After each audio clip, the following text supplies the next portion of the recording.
Assalamualaikum warahmatullahi wabarakatuh dan salam sejahtera. Alhamdulillah, salatu wassalamu ala Rasulillah wa ala alihi wa man wala. Asyhadu an la ilaha illallah wa asyhadu anna Muhammadan abduhu wa rasuluh. Wa ba'd.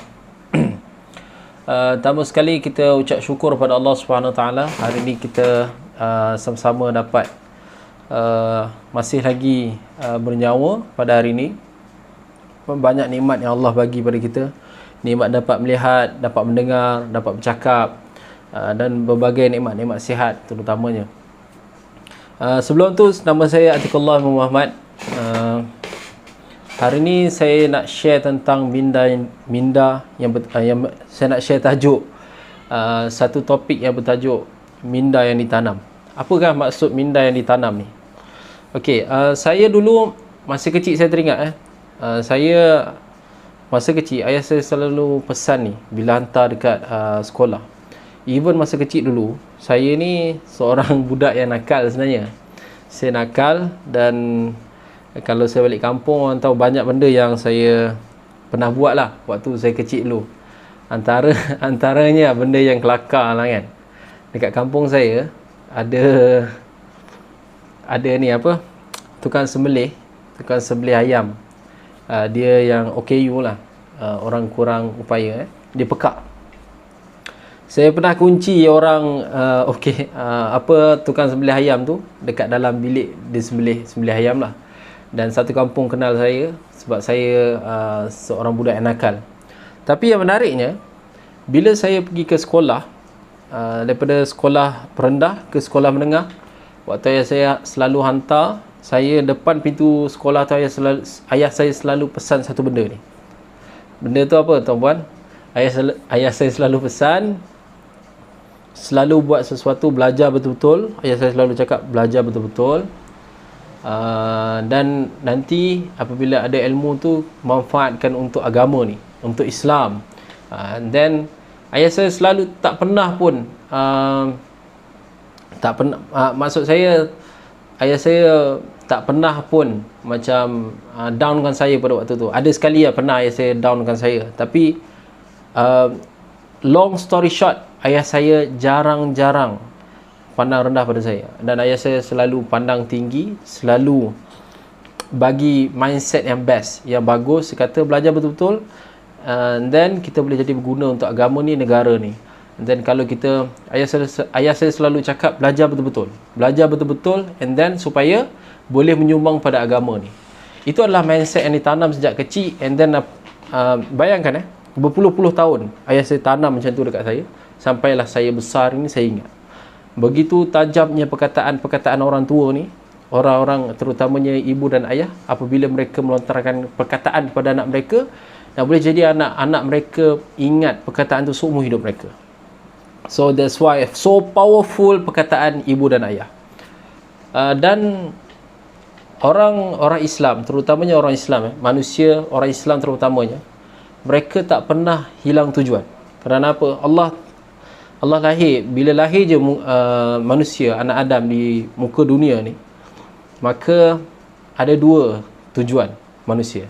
Yang pertama, Allah kata, ini ayat yang famous lah, wa ma khalaqatul jinna wal ins illa liya'budun. Tidak aku ciptakan manusia dan jin melainkan untuk beribadah. Beribadah ni maknanya apabila kita beribadah pada Allah SWT, ia adalah untuk kebaikan diri kita. Kebaikan diri kita, maknanya diri kita. Bila kita beribadah, dia untuk kita, bukan untuk Allah SWT, tapi untuk kita, diri kita sendiri. Kalau kita tak beribadah pada Allah SWT pun, Allah still pada kemuliaannya. Tak ada apa yang berkurang pun pada Allah SWT. Kita yang perlukan Allah, Allah tak perlukan kita. Kalau kita tak buat apa yang Allah suruh pun, tak ada rugi pun. Kita yang manusia yang rugi. Itulah itulah tujuan pertama kita hidup. Dan tujuan kedua disampaikan melalui atuk kita, Nabi Adam AS.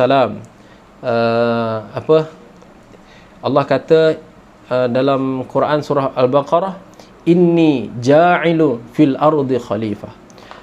Ketika Allah nak utuskan manusia kat dunia ni, Allah kata sungguhnya Allah ciptakan manusia ni ja'il fil ardi khalifah, pada dunia ni khalifah.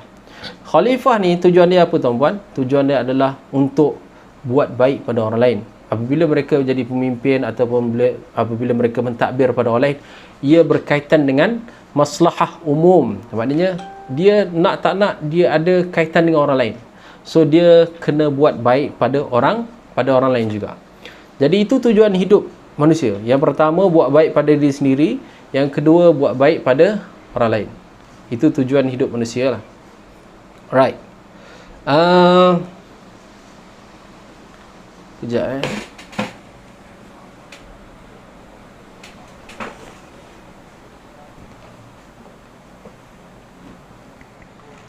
Okey.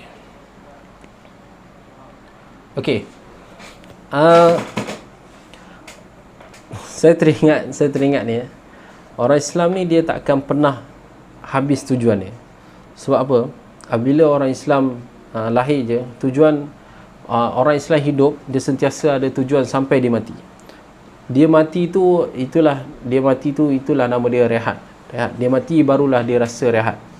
Kuat hujan, bukan hujan angin dekat luar, hujan lebat dekat malam ni, insya-Allah. Jadi orang Islam ni dia tak habis tujuan. Sebab apa? Sebab jelas tujuan orang Islam. Dia akan bekerja sampailah dia mati. Berbeza dengan orang pada agama lain. Orang pada agama lain, mereka especially orang yang tak ada agama, mereka lahir-lahir mereka rasa macam tujuan hidup ni untuk apa? Untuk apa aku hidup? Aku lahir dekat dunia, and then ada satu sistem yang aku kena follow. Nak tak nak aku kena follow sistem tu. Contoh sistem apa? Sistem dia lahir-lahir dia kena jadi budak kecil, and then dia remaja, dia jadi orang dewasa, kemudian dia tua, and then dia meninggal. Itu adalah satu sistem alam yang dia kena follow. Nak tak nak dia kena follow.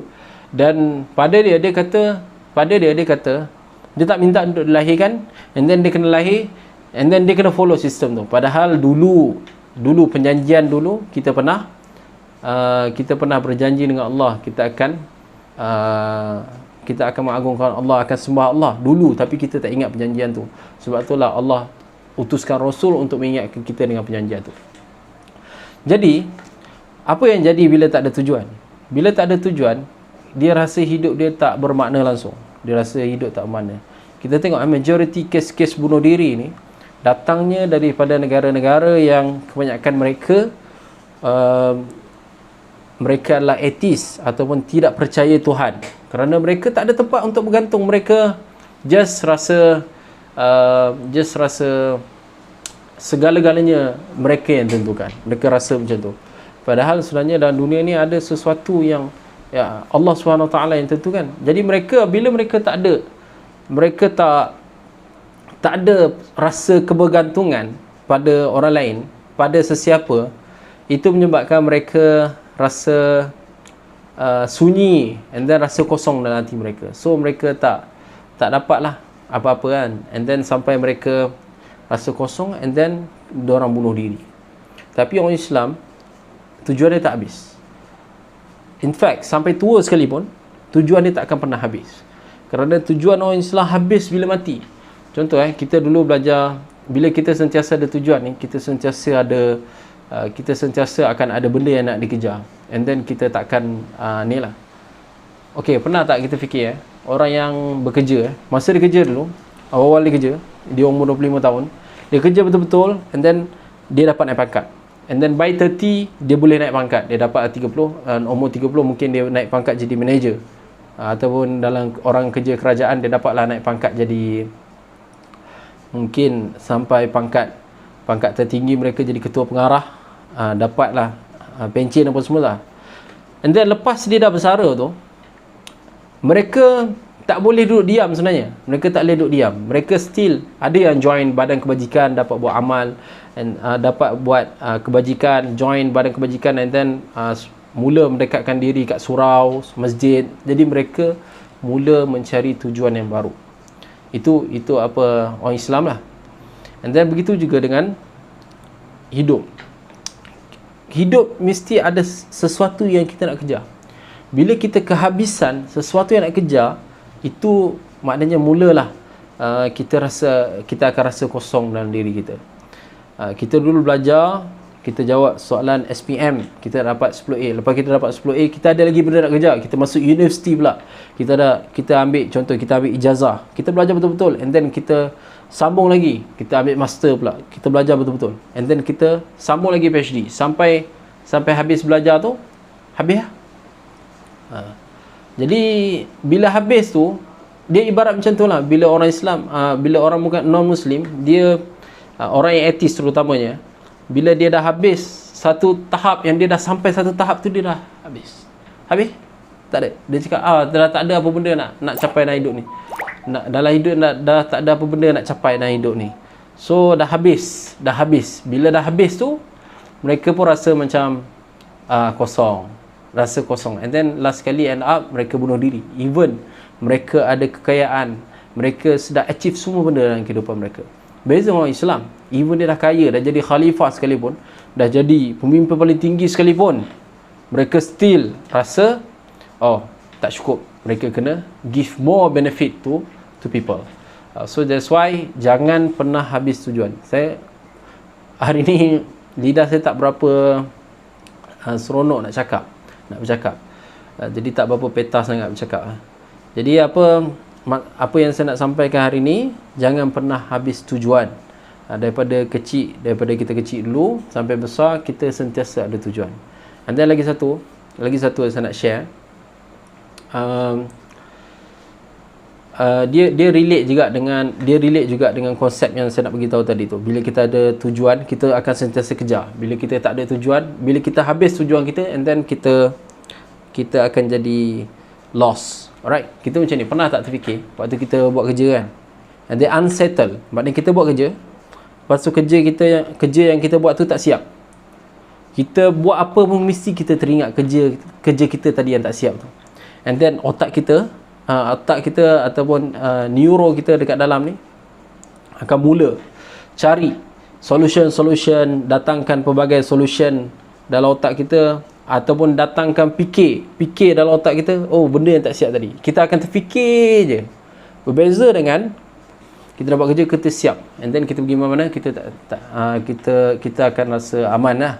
Kita akan rasa aman.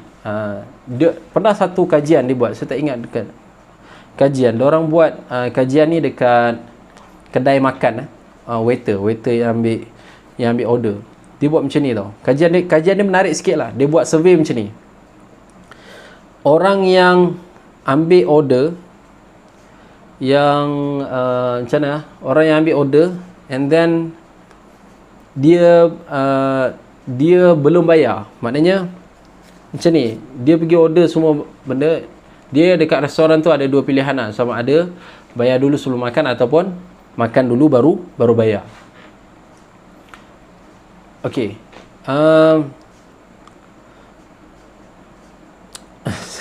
macam mana saya nak kena recall balik. Okey, macam ni dia punya kajian ni. Macam ni dia buat, macam ni, orang yang ambil order, dia test macam ni tau. Orang yang ambil order lepas tu terus bayar, dengan orang yang ambil order makanan tu tak sampai lagi.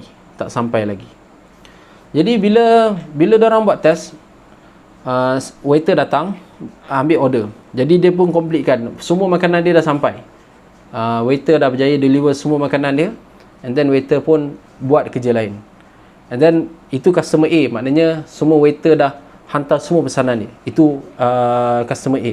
And then customer B ni, dia order barang yang makanan yang susah sikit nak buat. Jadi dia agak lambat sikit. So maknanya bila waiter tu tak boleh deliver semua benda, semua makanan dekat situ, and then ada makanan yang tertinggal. Okey, macam mana test dia? Yang menarik test macam ni. Customer A tadi tanya, tadi saya order apa dekat waiter tu? Waiter tu tak ingat, lost. Waiter tu tak ingat. Berbeza dengan customer B pula tanya, apa benda yang saya order tadi, saya order tertinggal? Waiter boleh bagi tahu. Sebab apa? Yang pertama, apabila otak kita ni, otak manusia, bila sesuatu tu kita buat and then kita habiskan, kita settle, dia akan hasilkan satu rembesan hormon, dia bagi tahu yang dah siap, and then kita akan lega, and then kita mula lupa benda tu. Berbeza dengan unsettled problem tadi. Benda yang tak siap lagi, so kita cenderung untuk ingat. Macam itulah juga dalam kehidupan kita. Begitulah juga dalam kehidupan kita. Bila kita jalan, kita ada masalah, ada benda yang kita tak siap lagi, tak settle lagi, kita akan sentiasa teringat. And then otak kita kalau kita sedang hadapi masalah, otak kita akan generate solution lah. And then sampai kita jumpa benda tu dan kita boleh settle benda tu. Begitu juga dengan tujuan hidup kita. Orang Islam tak pernah habis tujuan. So orang Islam ni dia kategori customer B tadi, yang waiter tak akan lupa sebab ada benda yang undeliver. Orang Islam tujuan dia tak habis, and then dia tak akan lupa, and then dia akan sentiasa berfikir sampailah dia mati. Tapi kalau yang customer A tadi, dia dah capai semua tujuan dia pun lupa dah. Lepas tu dia lost, dia pun dah tak tahu dah dia ni hidup untuk apa. Macam waiter tadi pun dia dah lupa dah apa tujuan hidup. Dah tak ada tujuan. So that's why kita pilih, kita nak jadi customer A ataupun customer B tadi. Dan orang Islam nak tak nak dia kena jadi customer B lah, sebab tujuan dia tak pernah habis. Jadi itulah yang saya nak share pada hari ini, matlamat yang ditanam. Kalau kita ditakdirkan menjadi seorang ayah pada suatu hari nanti, seorang ibu dan ayah, kita tanam minda anak kita daripada kecil lagi. Apa yang kita nak, kita tanamkan. Contoh kita panggil anak kita nak, tujuan hidup kita ada dua. Yang pertama, buat baik pada diri sendiri. Yang kedua, buat baik pada orang lain, beri manfaat pada orang lain. Buat baik pada diri sendiri, kita solat, kita zakat, kita puasa, and then kita buat apa yang Allah suruh, kita tinggalkan apa yang Allah larang. Buat baik pada orang lain, kita sedekah, kita infak, kita wakaf, kita tolong orang, kita bagi orang makan, dan kita bagi manfaat semanfaat-manfaatnya pada orang lain. Itu tujuan hidup manusia. And then bila kita ada ilmu, kita deliver, kita tolong orang lain, dan kita gunakan untuk kuatkan agama kita. So daripada kecil sampai besar nanti, minda tu akan tertanam, dan mission tu akan ada sampailah dia mati pun dia akan laksanakan mission tu. Jadi itu yang saya nak sampaikan, minda yang ditanam. Betapa pentingnya minda ditanam, betapa pentingnya mak ayah tanam minda dalam diri anak mereka, walaupun anak mereka tak tahu apa-apa pun. Just sentiasa repeat, dan insya-Allah satu hari nanti anak tu akan jadi macam yang kita nak. Okay, so saya harap perkongsian saya ni dapat difahami. Moga-moga Allah fahamkan anda, dan apa yang lemah tu adalah daripada saya dan syaitan, yang baik tu semua daripada Allah SWT. Okay, saya mohon ampun dan maaf. Assalamualaikum warahmatullahi wabarakatuh.